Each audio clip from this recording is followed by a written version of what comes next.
Are we? They got you right. Yeah. Hi, everyone. I can hear that my microphone has clicked on, so I think that's probably the sign for us to start. And welcome to this session about putting evidence at the heart of policymaking with insight from chief science advisors and also academics. I'm Sophie Bolden. I'm the Deputy Director for Science Capability at the Government Office for Science. And I'm really pleased to be joined today by a brilliant panel. I'm going to ask them to introduce themselves shortly. But thank you for joining us today. I hope we have a great session. We're going to talk for about 20 minutes and have a kind of a sort of guided conversation. But then I'll be coming to the audience to see if you have questions. Please do think of what you might want to ask the panel. I think there's going to be a couple of mics in the room. So when we get to that stage, put your hands up and I'll help the team direct the mics to you. And if there's lots, we might take a couple of questions at a time. But really do think about what you want to ask. Cool. So to get us started, could you each say a little bit about your role and give us a sense of how scientific evidence is currently being used in your department to shape and evaluate policy? And Gideon, should we come to you first, as not the CISO of Canada, but in fact the Chief Science Advisor in DEFRA? Yeah, we were just laughing that the titles on here are wrong, so I think we will have to introduce ourselves. I'm Gideon Henderson. I'm the Chief Scientific Advisor at the Department for Environment, Food and Rural Affairs. I'm also the Director General for Science and Analysis in that department. And as the CSA, the Chief Scientific Advisor, it's my job really to make sure that the evidence that's needed is up to date and as high quality as it can be, and throughout all the decisions that the department makes. And that's the ministerial decisions, but also the senior officials and across our arm's length bodies. I'll say a couple of words about my role. So I offer that advice into government directly as a scientist. I also am head of profession to the 250 scientists in DEFRA itself and a couple of thousand that are spread across the arm's length bodies. So it's partly my job to make sure that the science system for the department works smoothly.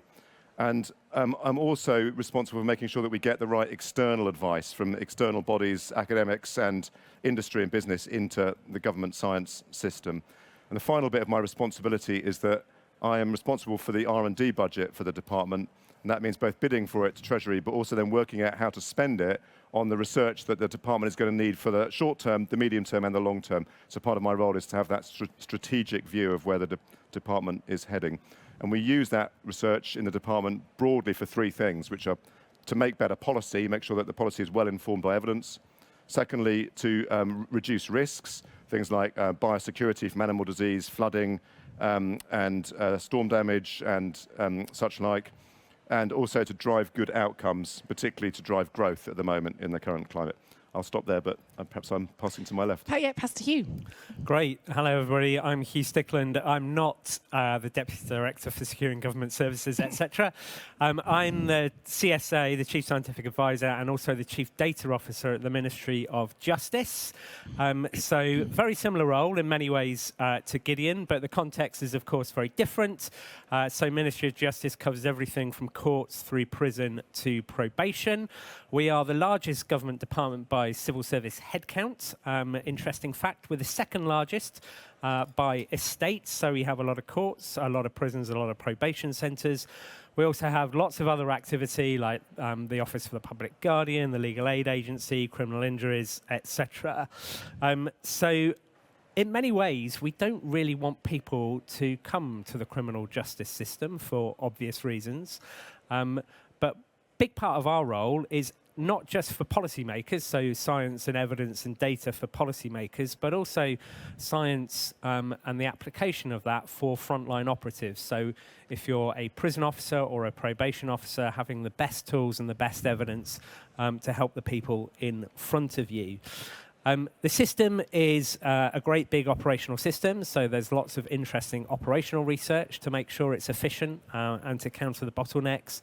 And we also have something really interesting around behavioural science. So generally, we want to rehabilitate people in the criminal justice system to keep them to keep them safe, and to keep those who work with them safe. And of course, to prevent them from reoffending when they are released into the community as well. So there's some very technical science and there's some very human-centered science that we're interested in. Thank you. Richard, would you like to introduce yourself? Yeah, so I'm Richard Prager, and again, I'm not what it says. I'm the Chief Scientific Advisor for the Ministry for Housing, Communities and Local Government. In this role, I would say that the main thing is drawing together, I think, science and technical evidence in a way that is, if you like, working in partnership with different bits of the ministry, because it's not true to say that there isn't scientific or technical understanding and indeed expertise amongst the one's colleagues anyway. So it's not a matter of sort of going in on a white horse as the only champion for science and technology. It is very much more a matter of being a contributor to an overall ecosystem. And as well as sort of tying things together, I would say there are two main sort of strains of work.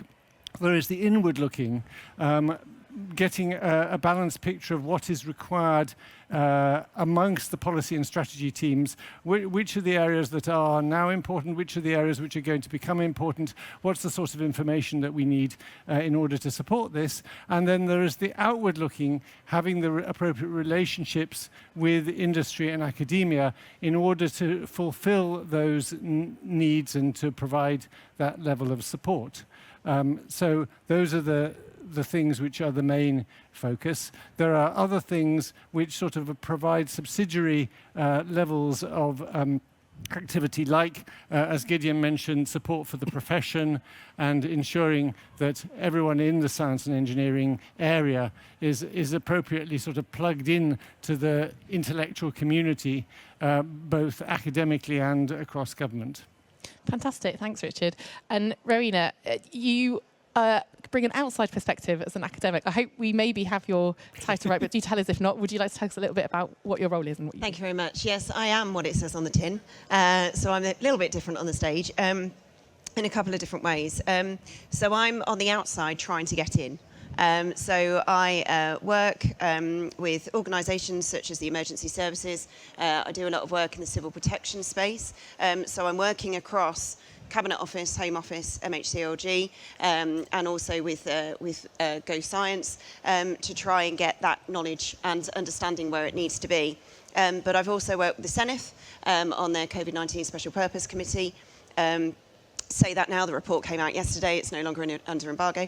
And I also work with local governments as well. So I think I'm here as a bit of an outside perspective to kind of share with you some of those brilliant things that we see, and also I think some of the frustrations that we might share, and also to give a bit of a perspective of other levels of decision making that need that information.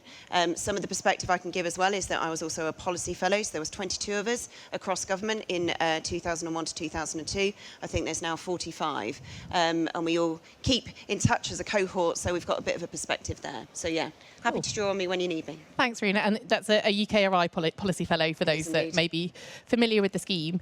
And I should just say, if those in the audience aren't aware, the Government Office for Science is headed up by Professor Dame Angela McLean as the Government Chief Science Advisor.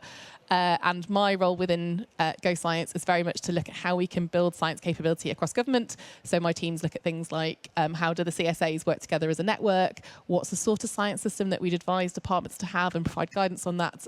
We provide guidance on things like areas of research interest, which I know Rowena told me that she's recently been looking into in terms of the fire service. So there's lots of different things that we do to try and support science capability across government. Anyway, let's turn to our first question, which I think is to you, Hugh, because you mentioned that you have two hats. You are both the Chief Science Advisor and the Chief Data Officer. How do those roles work together? Is it unusual, I think you might say yes, for one person to be both? And to what extent is technology changing the nature of evidence-based policy making? Yeah, I like to think of myself as pretty unique. I'll leave you to judge that a little bit later. But yeah, I don't think there are any others around the CSA table who are both the CSA and the CDO, although I think, Gideon, you might look after some data as well as analysis. I have a Chief Data Officer who sits under me. So there we go. Yeah, so we're in the same group. Gideon is even more unique than me, but we have similar socks, so you can see. I think it's really important. A lot of what we do as scientists leans on data. So my data teams pull off data from our kind of operational systems in prisons, in probation, through the court system, and elsewhere. And without that data, it's very hard to get to us, to get to sort of scientific evidence, insight, and fact, and also analytical evidence, insight, and fact as well. So I also like to make the joke that I have some data people, I have some science people, and of course I have some data science people as well. So coming on to the second half of your question in terms of technology, then the world of big data, the world of data science, and of course, I'm sure we'll get onto it, the world of artificial intelligence is changing things a lot, both in terms of really kind of positive opportunities that we can take hold of, and there are some threats, obvious threats in there as well, around AI and fake evidence, etc. So it is pretty unique, but I think probably if Richard and Gideon might say and others that we need to work together regardless of who has the different hats on, and of course we also need to work across a range of other disciplines as well, whether that's the chief analyst or the different policy makers in our departments. Thanks, Hugh. Gideon, did you have any reflections? Well, on your question about how is tech changing government policy making, I think that it clearly is, and just a couple of examples from DEFRA's side. We are always trying to make our models better for the future using better science. So in the climate sphere, for instance, we have better forecasts for what rain will fall and therefore how much flooding, but also how much water resource we'll have in the future. So that feeds into our policy making very directly through better scientific models of the future. I'll also plug a publication that's coming out this week on Saturday, I think, our Trees Outside Woodland Assessment. And this is using space observations to map out where every tree in the country is. So rather than just knowing where our woodlands are, but we'll actually know where every individual tree is. And that's been enabled by machine learning. It's probably not quite artificial intelligence, but it's getting close to that in terms of the way we've been able to bring tech into understanding the carbon storage that we have in the UK. But I think it's also really important to recognise that policy just doesn't just use tech to make better policy. Policy needs to respond to tech developments that are happening elsewhere. And I might pick on a couple of examples from the broad area of engineering biology.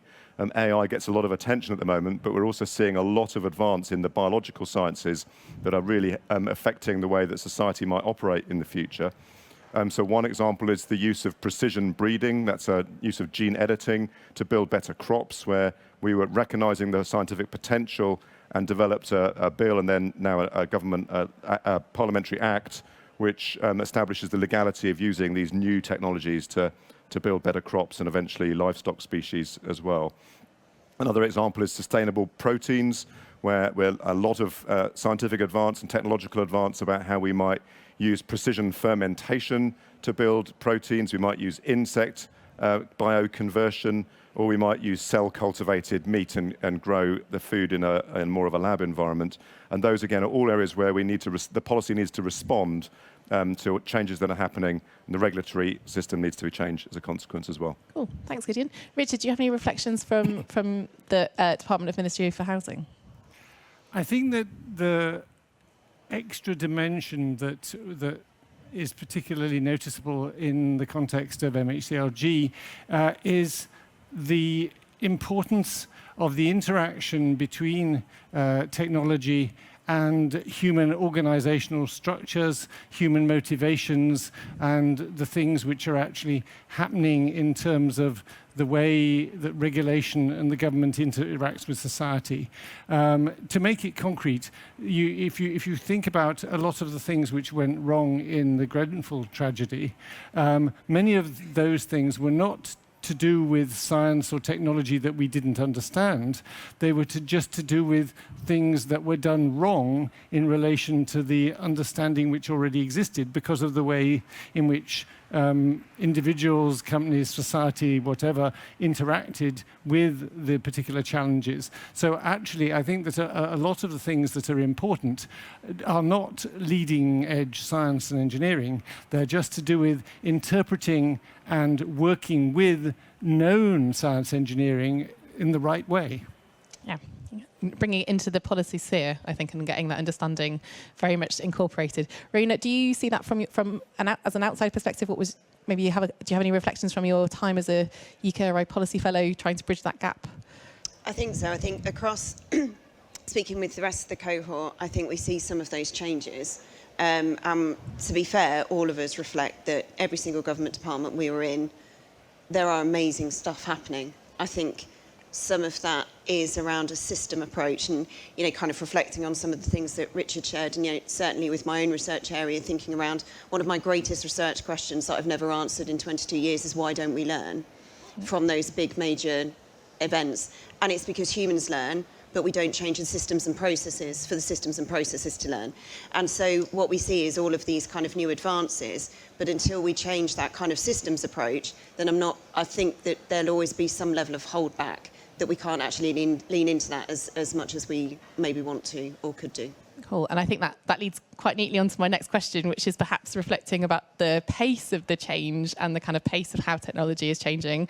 So, ministers have always had to make decisions based on a range of factors. Evidence is only ever one part of that. But where we're seeing perhaps fake news, alternative facts, mis or disinformation, 24-hour news cycles, do you think it's harder in your experience? Is it getting harder to present the evidence, or does the evidence count for less? Hugh, do you want to take that one? Nice. Thank you. Nice, easy. Nice, easy one. I don't think it's getting any harder. I think the majority of ministers I've worked with are savvy enough to understand that kind of misinformation and disinformation and challenging narratives from outside of government and outside of academia are always going to be present. And hence that they would come to their chief scientists, their chief analysts, Go Science, a network of academics to advise them to understand what the truth is. So I don't think it's necessarily getting any harder.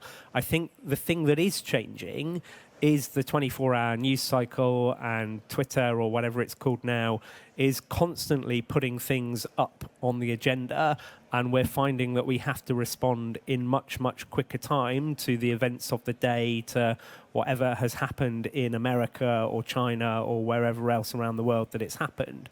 And therefore, kind of having an answer by 5 o'clock, please, is kind of the challenging thing, rather than, can you tell me in 6 months, once you've gone out and done some research, evaluated this, that, and the other, and told me whether we should do A, B, and C.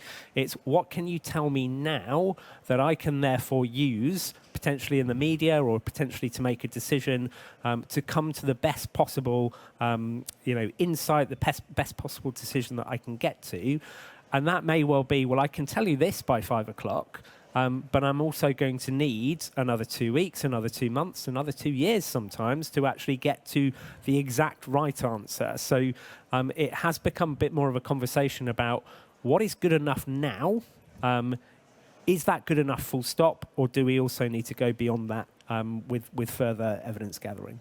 Gideon, did you want to share your reflections? Yeah, I definitely agree with Hugh about the pace. The pace at which you need to deliver scientific evidence is extreme sometimes. That points again to the importance of having scientists in an organisation that are thinking about the medium and the longer term as well, so that you can see the questions coming before they get to you, and then when the minister says, I need it by 5 o'clock, you've got some evidence to draw on because you've seen the problem arriving before it got to you. I think that I also agree with Hugh that I don't think it's getting harder to put evidence in front of ministers and have them pay attention to it. In fact, it maybe is getting easier because they want trusted voices. One of the great things about the CSA network is that we do meet very, very regularly and share information. We actually met this morning for our regular breakfast meeting, and we were talking today about public perceptions of science and the trust in science. And the public, and indeed ministers, I think, still have a fairly high degree of trust in science. The ministers certainly want to hear it. I've actually worked in the 5.5 years I've been in my role with 6 different secretaries of state and really quite a large number of junior ministers.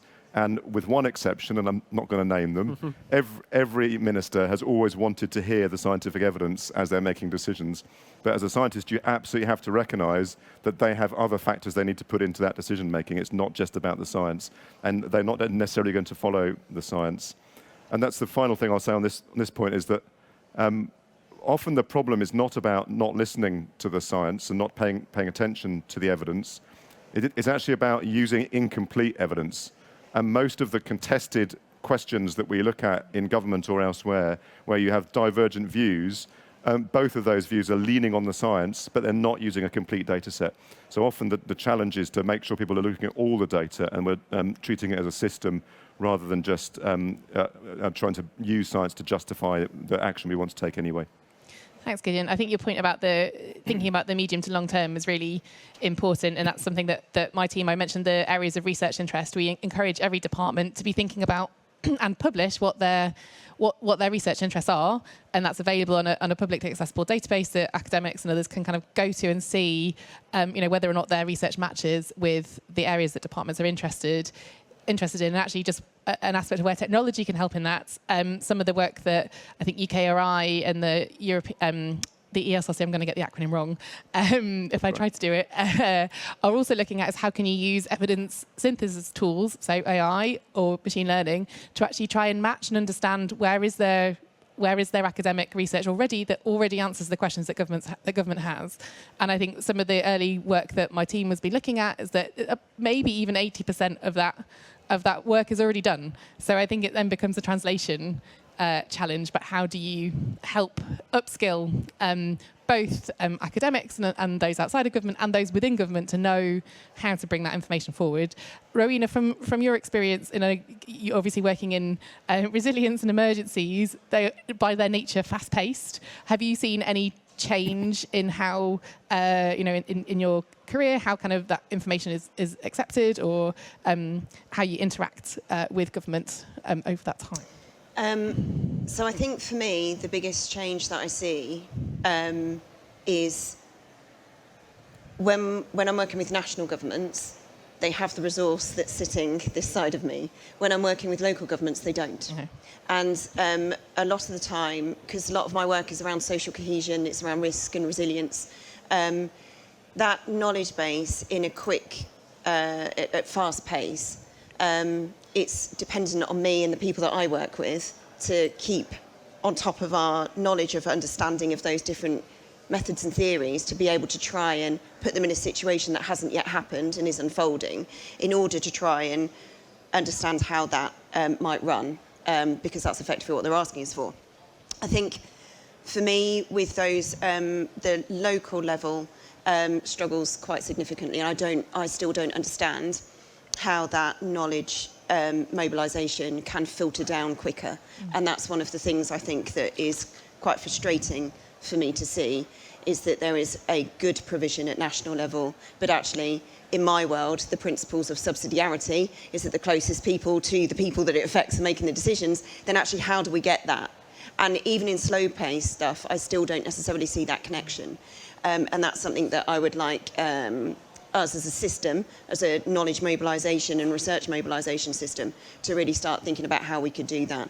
Because that brokerage is happening at local level, but they're really dependent on their local universities. Some of that provision isn't necessarily there. You've got the issues to do with different positions of different sections of knowledge understanding that was talked about earlier on, and all of that plays out in real time. So I'm still not quite sure how we crack that nut yet. Okay. I feel like this might be a little bit mean, but Richard, as the department that perhaps looks broadly across local communities, do you have any reflections on what Rowena has said in terms of getting that knowledge brokerage down to the right level, or to kind of the front line? I mean, I don't have as much experience of it as Rowena does. My ministry, does engage with networks, both, I think there's particularly one in Yorkshire and more broadly across the country, in order to share experience.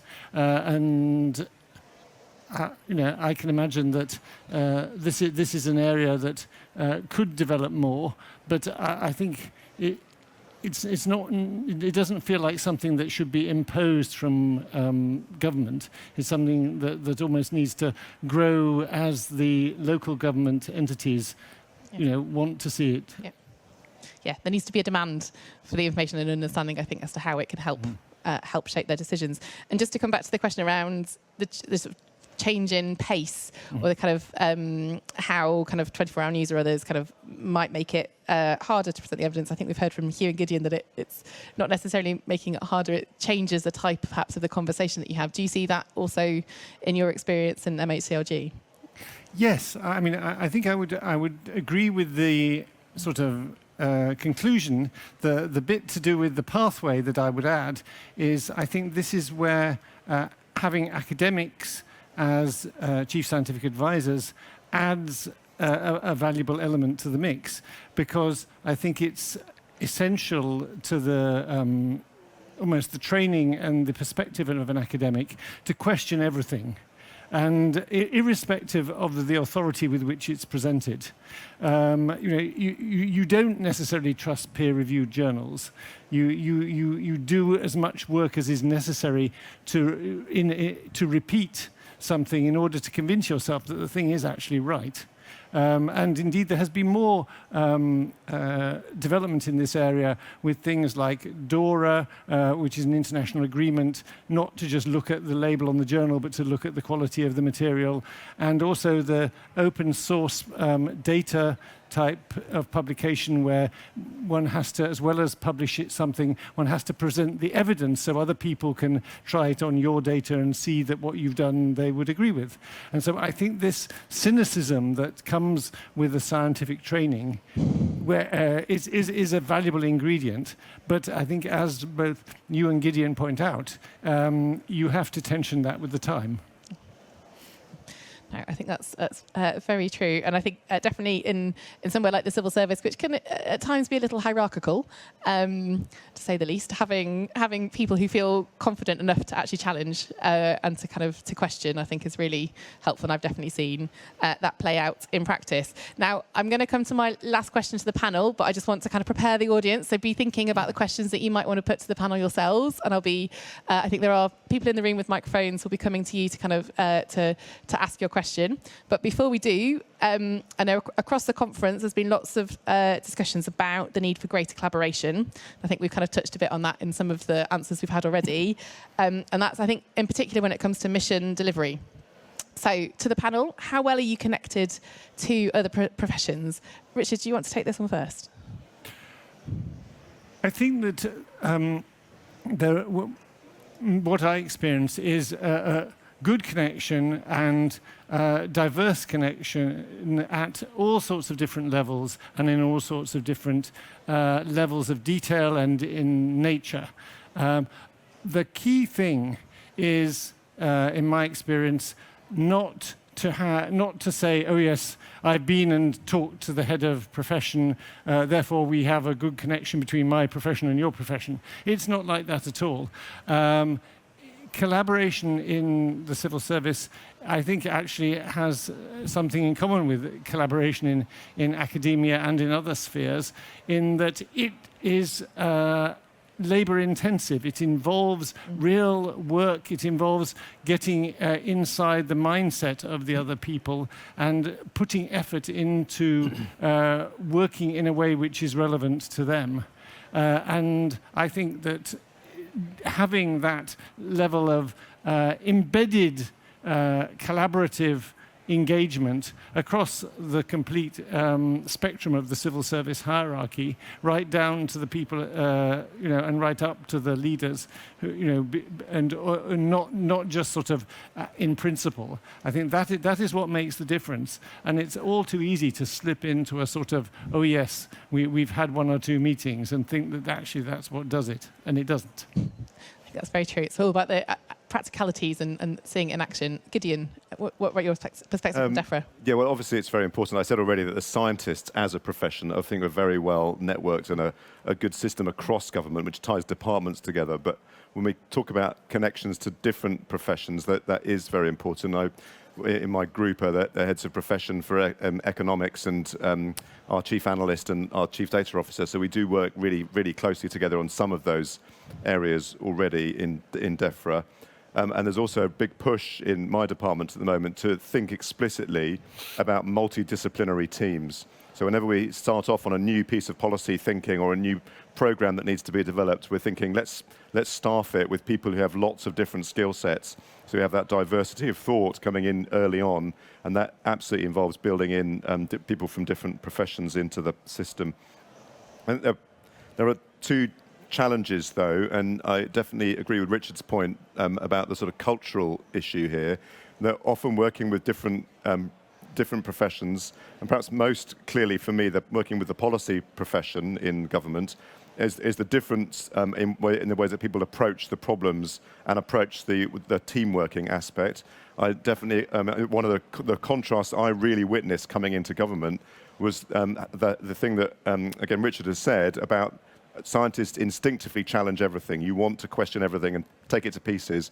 And a lot of people in government, there's much more of a sense of compliance and let's go along with the current model and let's agree with people rather than challenge and question things. So partly it's working out the right space that you can sit in there without offending people, but also challenging sufficiently to make better models in the future.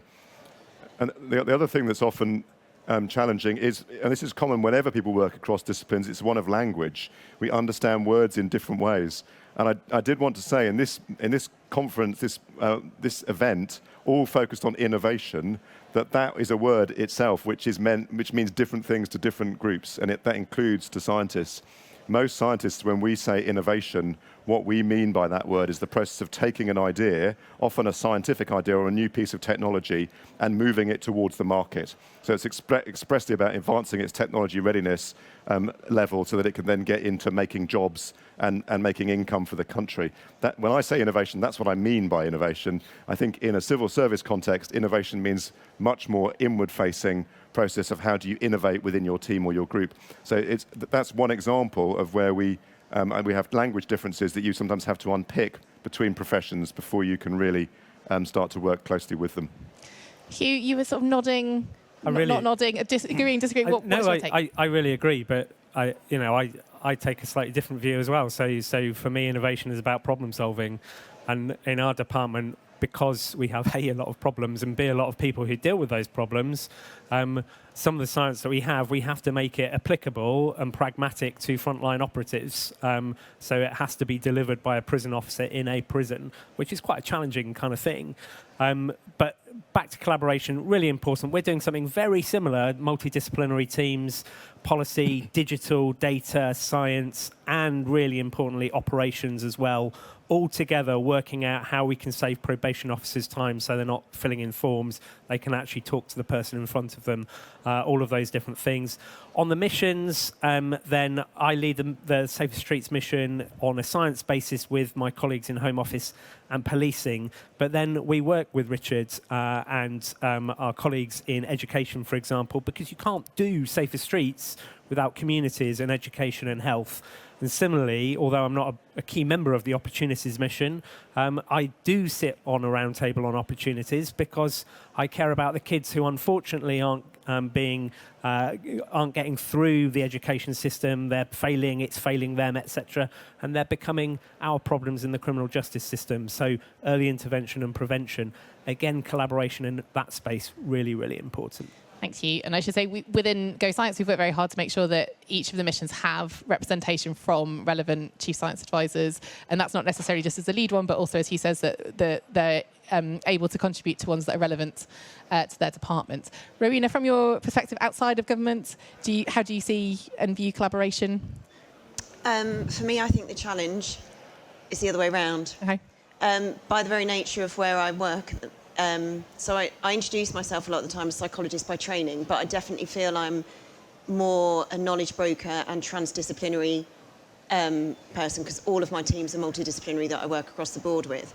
I do my kind of knowledge-based thing, and I do it well, but because I'm multidisciplinary, I apply in different... So whether I'm talking to the fire service about who's taking responsibility for electric vehicle fires, whether I'm talking to the police service about VORG, whether I'm talking to some of Gideon's team and also Richard's team around climate change, there's something there around where we've got horizontal policy development, things are dropping down the cracks. And that, I think, becomes a multidisciplinary question and a collaboration question, but back up from when the science is saying this needs to be a holistic approach. What are the mechanisms and systems to actually do that? Because I'm not necessarily seeing that uptake. And that's, I think, one of the biggest challenges at the moment that I see. Oh, thank you. And I would say from my own experience as a policymaker before I joined Go Science, I was responsible for battery storage in the energy grid and similar challenges around battery fires at grid scale batteries as in electric cars. So definitely that kind of how you bring those policy teams together, I think is really important. I think multidisciplinarity is perhaps the key word for us to finish our part of the conversation on. Now, is there... Oh, immediately we have a couple of lots of hands in the audience. That's fantastic. So if I'm not quite sure where the lady is with the microphone, if you could take the two questions at the back, we'll take a couple together, and then we'll come and collect some more on this side, if that's okay. I think I was a bit keen there. It went right up. George Holder, Strategy and Business Intelligence Officer. I work in a local authority setting, so really resonated with what Rowena was saying in particular around kind of there's great analysis, great science happening at the top, but what kind of gets filtered down at a local level. So I had a really interesting conversation with the Open Innovation team, I think they're called, and they were talking about a conference similar to this with kind of policy teams like ours across local government. So, you know, having the four of you probably there at a follow-up conference or whatever, if they did organise, that'd be fantastic. But I think there is something around, you know, the title of this is putting evidence at the heart of policy making. But on a local level, both where I am now and where I was in Leeds before, I didn't really see that. We had to go out and find the information a lot of the time. And I just wonder how you are trying to engage with local authorities to possibly, you know, particularly to Richard, if that's okay, but kind of more broadly. Sorry to put you on the spot, Richard, and quite a long question in the end. That's okay. I think that was about how do we engage local authorities. Can we take a second question too, so that we're trying to collect them a little bit together? Hi, Ben from Cabinet Office. Taking a step back a bit from the scientific content, critical thinking and being open to challenge. Does the panel think that the civil service does enough of both of these, and how would they encourage more? Cool. So quite specific question, then quite broad one. Richard, do you want to take the local authority question, then perhaps open to Gideon and Hugh on the others? Yeah, the current way in which we engage, or at least in which I engage with sort of scientific activity at local authority level, is at one level of remove, in the sense that there are people who have a wide variety of posts where they link up both academia and industry, i.e.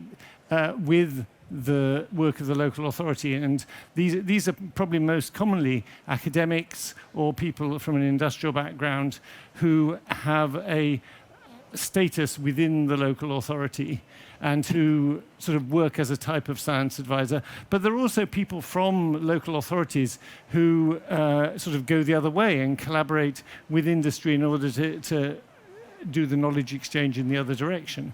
And these come in a very wide variety of different structures and different people, and indeed different funding, depending on the particular circumstances of how it's grown up in different parts of the country. And our level of engagement is through, being in contact with these people and occasionally doing aspects of collaboration. So I would say that is how it develops. And maybe as more such people come into being, then I think that will make it easy for us to get greater coverage. It isn't something, as I sort of said earlier, that we are leading, rightly or wrongly. It's something that we are sort of supporting and being a linking element of. Cool, thanks, Richard. And I should just say there's an organisation called UPenn, so the University Policy Exchange Network, has actually just been funded by Research England for the next few years, and they very much are looking at how can we facilitate that knowledge brokerage. So that might be another point of reference for you. Hugh or Gideon, do you want to take on the question about challenge, critical thinking and being open to challenge? What could we do differently? I think it's a really good question. I'd love to say it's getting better. I don't know if it is. I hope it is, but I don't know it is. And I think it's probably different in different parts of government. due to kind of, the institutional kind of surroundings. So it's quite common for departments to have a departmental view on something, right? We hear about the Treasury view, but there are other departmental views. I think a couple of things in MOJ, like from the top, from ministers and indeed the permanent secretary, we have people who do want critical thinking and are open to challenge. And I think that is partly driven right at the moment by the fact that it's still a relatively new administration with a lot of problems for it to solve. So just going back to the status quo and being, okay, well, if we do this thing and do it again, the prisons are getting fuller and the queues at the Crown Courts are getting longer. We need to do something different. I do think the other thing on our side is probably a kind of new generation of, we see it especially in sort of digital data technology roles that are coming in and thinking things differently. So the whole of government is transforming, probably not quite as fast as we might like, to more in terms of digital delivery. And of course, the Prime Minister and others have been talking about that a lot at the moment, about the advent of technology and AI. So I think the time is ripe, but I think it takes braveness. Braveness, is that a word? Bravity. Bravity. Bravery? Bravery, thank you. Definitely not an English scholar. From us all in leadership and those working on these issues to really raise their voices. Gideon and then Rowena, I think you wanted to come in on this one as well. Yeah, I mean, the short answer to your question is, are we open to challenge enough? Is no. I don't think we are. And but I do agree with you that there's a reasonably good opportunity to increase the openness to challenge, as well as the things Hugh's mentioned, the fact that the government, relatively new government, finds itself with significant resource challenges and is imposing some of those on the civil service means we have to learn new ways to operate and new ways to function. So that encourages challenge, I think. But two other things, one of which is challenge is encouraged by diversity of thought. So it comes partly back to this multidisciplinary team idea that if you build your teams with different ways of thinking, different types of people in the team, that's quite a good way of encouraging challenge and encouraging more open thinking. And another insight coming to the civil service from outside it is that the hierarchical nature of the system in the civil service is quite extreme, and really trying to find ways to break down that hierarchy so that the best idea is the best idea, regardless of who said it. That's an important thing to try and keep in our thinking. And Rowena, from an outside perspective? Thank you very much. Yeah. Thank you very much for your question, Ben. I will position this that I've been engaged in this space for a bit, thinking around this in the past few weeks. My experience, I think, is quite positioned. So I'm on one of your expert challenges for the challenge groups, the NSRA. And I think from that perspective... Sorry, the NSR... Sorry, National Security Risk Assessment. So my experience of that, having engaged with lots of different risk owners across lots of different government departments, is that there's really different styles out there. And you see whether somebody is coming to you for confirmation or if somebody's coming to you for curiosity. And I think if people are coming for confirmation, pretty much you're wasting my time. If you're coming for curiosity, then we can have a really interesting conversation. And I think that's where our growth and your growth comes together really well. I think certainly another role where I was particularly cast as an expert challenge is recently, probably about 3 weeks ago, there was an event held in Whitehall.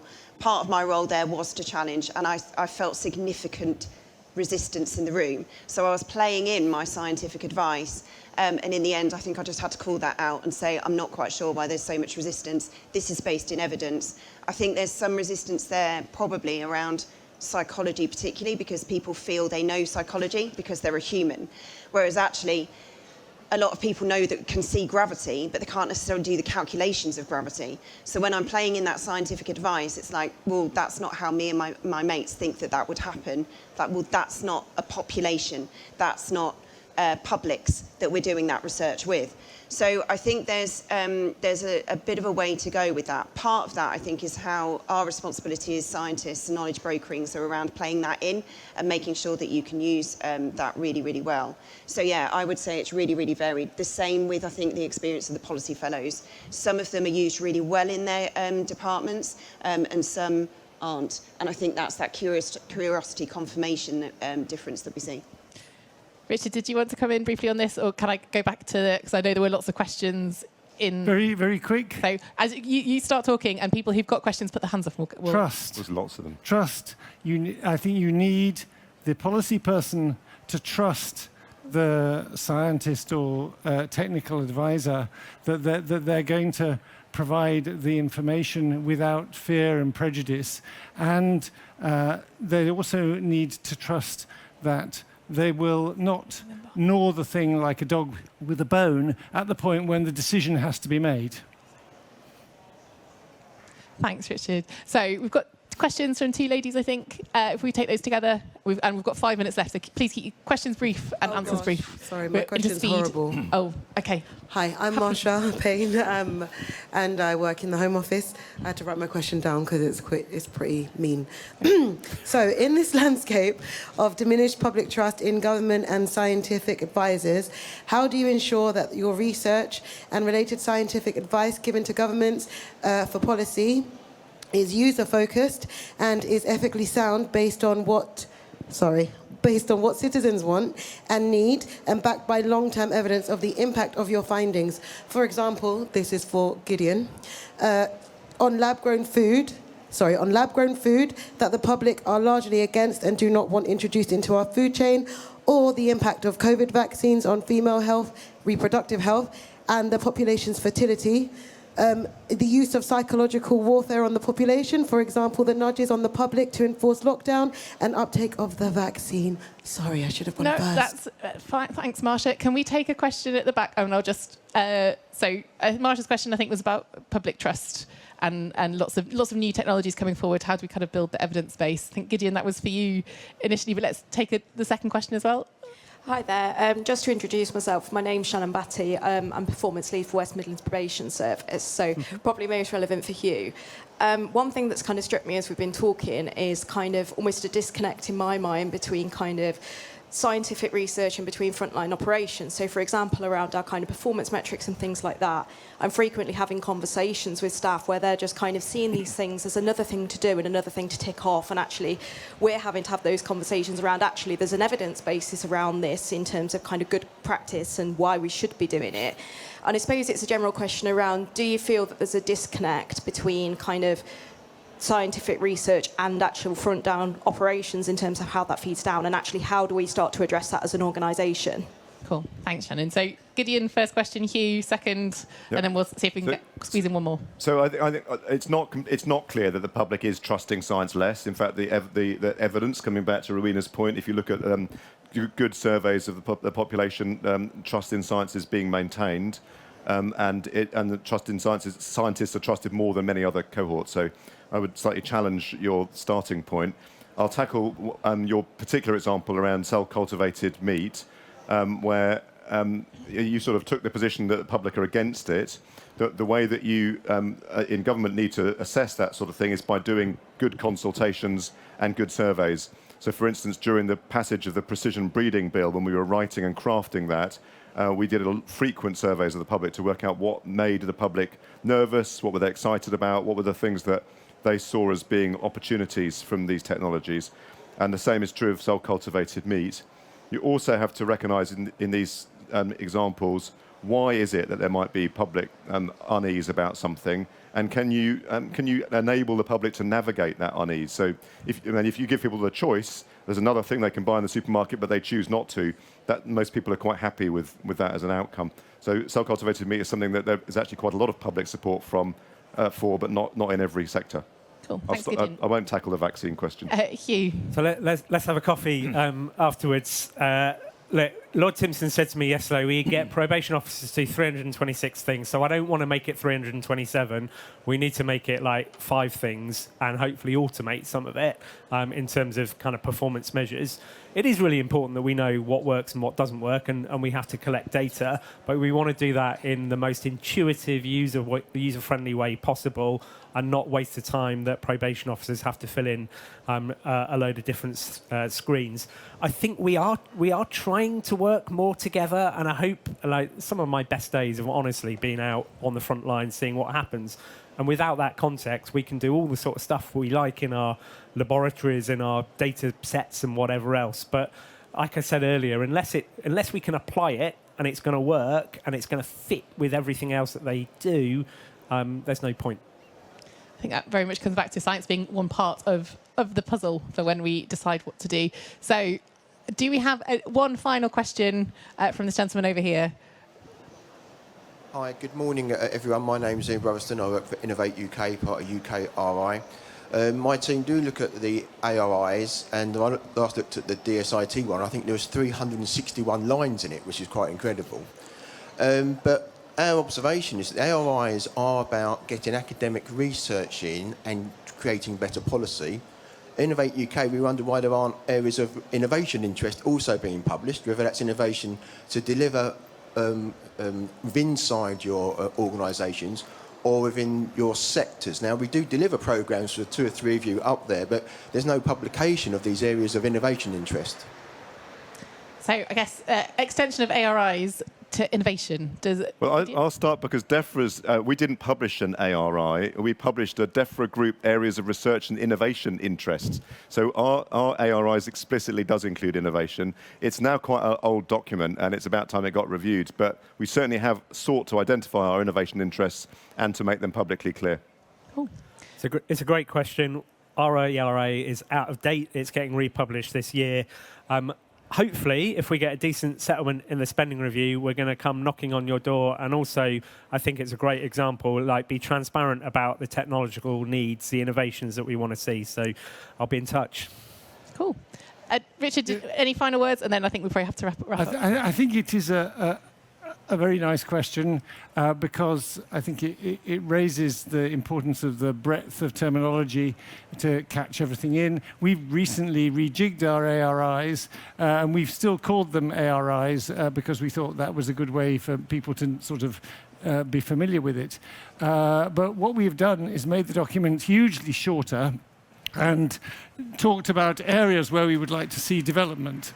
And I think that some of those developments could well be innovations. So I think that you've given us a little wake-up call that I should probably go back and try and find ways to broaden out the catchment to make it clear that we're not just looking, it's by no means all just science we're after. Fantastic. I think that's a great way to end the session on a call for action for how we can expand our innovation needs and identify them. I'd like to thank the panel for their discussion and observation, and thank you also for your great questions. Thanks.